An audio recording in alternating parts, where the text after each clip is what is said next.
Now let's discuss a little bit further the objectives, the specifics of it, right?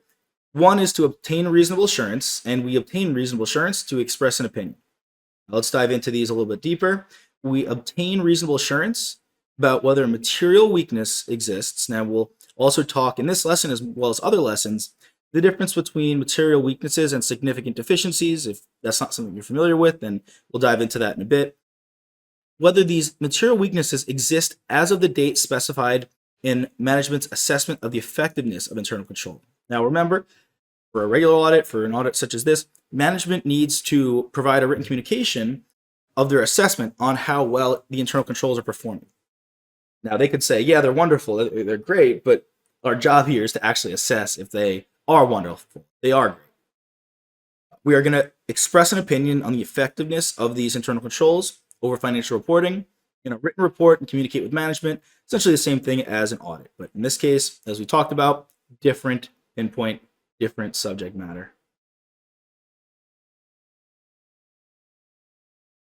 A little bit more from the AICPA authoritative literature about these. So although these objectives of an audit, internal control audit, and the audit of financial statements are not the same, here you go. You can see that the auditor should plan and perform the integrated audit to achieve the respective objectives simultaneously.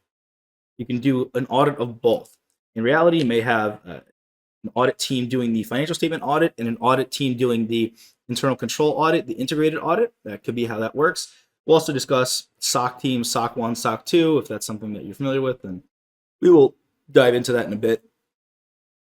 We are going to do a lot of tests of controls, which we have, if you've seen tests of controls and tests of details. Tests of details being substantive testing, where you test the actual numbers. Tests of controls are going to be where you test the internal controls.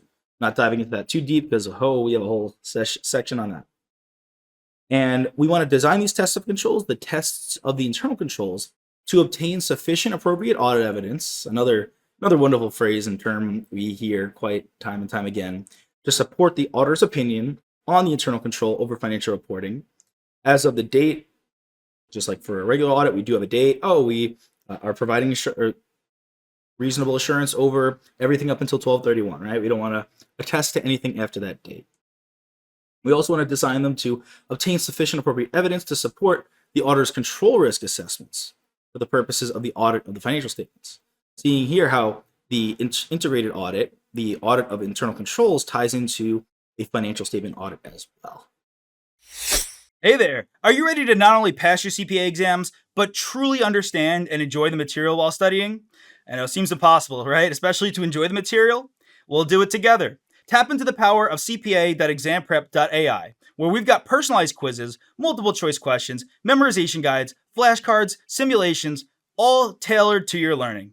Our adaptive study planning puts you on the fastest path to success and lifts you back up if you fall behind.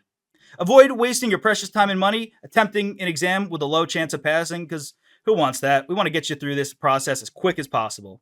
Our exam readiness prediction lets you walk in with confidence, knowing that you're prepared for success on exam day. Thankfully, there's no payment method needed to get started, so why don't you come join us? Visit cpa.examprep.ai and let's achieve your exam success together.